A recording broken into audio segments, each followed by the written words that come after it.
Hello, and on behalf of the team at Transform Ed, I'd like to welcome you to our fourth mini module focused on SEL for educators and connected to our SEL for Educators Toolkit. I am Lindsey Minder, and I'm a lead partner at Transforming Education, and I'm excited to walk you through this content today. So we have outlined 5 high leverage practices connected to the social emotional learning of adults in the school setting. And so today we're going to talk specifically about cultivating compassionate curiosity. And so as I mentioned, this is the 4th out of 6 mini modules connected to our SEL for Educators Toolkit. If you have not yet checked out the first module, I encourage you to click out of this and go check that one out, as that gives an overview of the what, the why, and the how of SEL for educators, which really frames all of the following mini modules. So check that out if you haven't checked it out already. If you already have, we'll continue here. So cultivating compassionate curiosity. This is a rather large phrase for a pretty specific way of being in the school setting.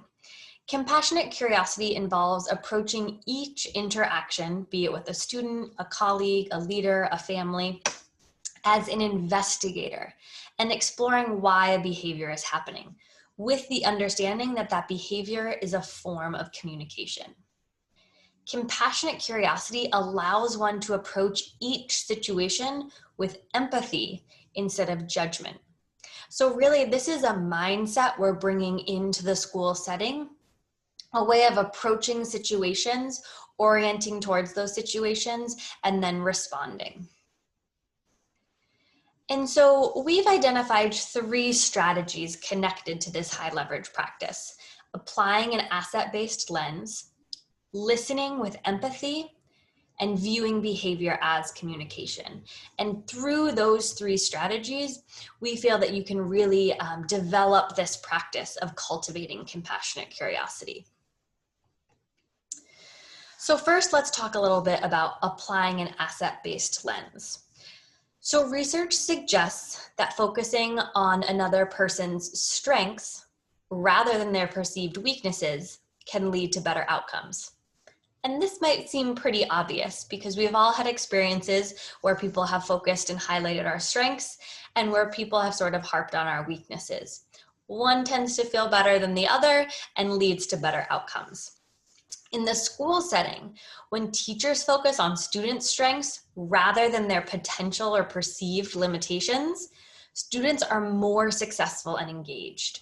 And that's really what we're striving for. We want students to feel engaged, to feel successful, and to feel like they belong and somebody else believes in them. And applying that asset-based lens really supports all of those things. Additionally, culturally competent educators who view students' experience through that asset-based lens elevate student voices. They provide materials and activities that draw on diverse cultures.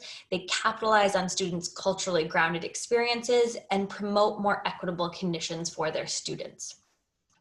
So applying an asset-based lens helps us to cultivate that compassionate curiosity, really sort of highlighting the strengths we see and being curious about what else is there. It also helps to create an environment that is more inclusive, equitable, and is anti-biased in the approach. And so that's really supporting the student's sense of belonging in that classroom community as well.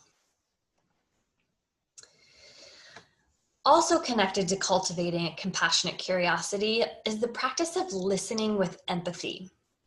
Empathic listening is described as a dynamic process that requires the listener to take in more than just the speaker's words. We've all experienced the difference of somebody hearing our message and somebody truly listening to what we're saying. It's been described that listening with one's ears, eyes, and heart is truly empathic listening. It goes beyond active or reflective listening. And this practice connects back to one we talked about earlier, the idea of responding rather than reacting. So when we're in that mindful state and we're really aware of how we're feeling, how we're showing up, and really in tune with another person, when we listen with empathy and show up for them in that moment, we can really engage more fully and support them in meeting their needs. So listening and responding with empathy helps an educator understand, build, and maintain relationships. It also contributes to a student's sense of belonging and enables educators to calibrate support to students' needs. So again, we see in this element of cultivating compassionate curiosity, not only does it feel better to the educator to think about bringing these mindsets and these practices to an interaction with students or others, but it also feels better on the receiving end too. So the last strategy we'll talk about is viewing behavior as communication. Again, reorienting in some ways our mindset to how we're showing up and understanding situations. So viewing behavior as a form of communication allows adults to embrace opportunities to respond to students as whole humans rather than responding to individual behaviors. When teachers recognize the reason behind behaviors, the why of the behavior, they can implement preventative strategies, respond with care, and maintain strong relationships with their students. And so again, when we don't just see the behavior, but when we look beyond that and try to uncover, investigate the why of the behavior, we can better meet a student's needs. This approach ensures that teachers identify challenging behaviors as a symptom of an unmet need that can be addressed through targeted supports, rather than a sign of willful, intentional defiance or disrespect. It's really reorienting to the way we see and respond to behaviors, be it from students, from colleagues, from family members, which really changes how we show up and support others in those interactions. So let's take a minute to pause and process. When we think about how to cultivate compassionate curiosity, how to really sort of bring about that mindset to our practice, we talked about 3 strategies: applying an asset-based lens, listening with empathy, and viewing behavior as communication. And as much as these strategies are about interactions with others, we also want to think about them in terms of ourselves. So our first process question is, what strengths, thinking of that asset-based lens, do you feel you bring to your work? Not thinking about students or others, but what strengths do you bring to your work? Take a moment to jot down some notes, just take a mental note, but internalize, what strengths do you feel you bring to your work?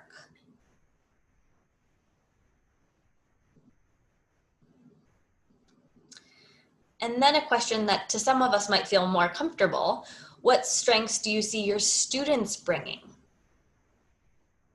Again, jot them down, take a mental note. What strengths do you see your students bringing? And as you think through that question, think about how that feels in your body. How does it feel to think about the strengths of your students?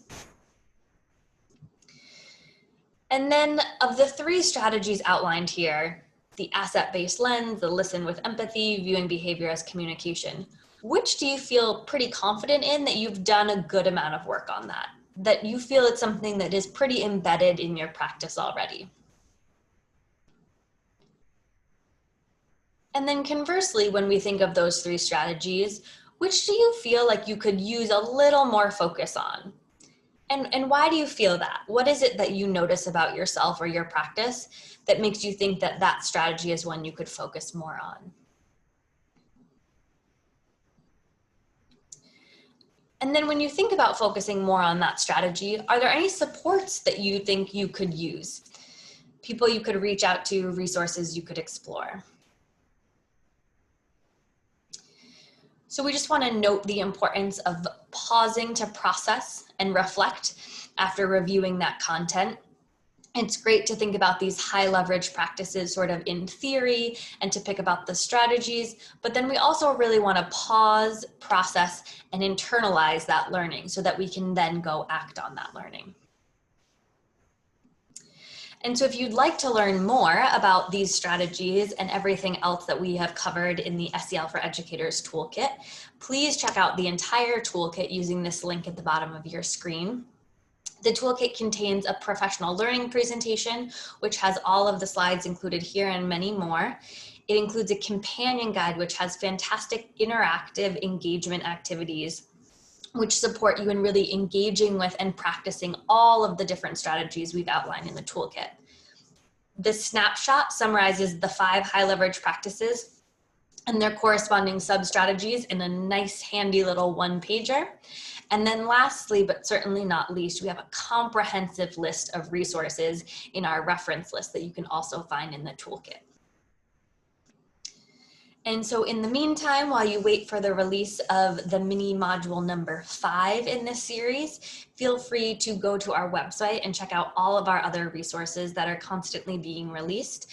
Subscribe to our newsletter, follow us on social media, and as always, feel free to reach out with questions or to provide feedback. We love to hear from all of you. So in the meantime, we hope you are able to go forth and practice some of these high leverage practices in your own work. Until the next mini module comes out, be well.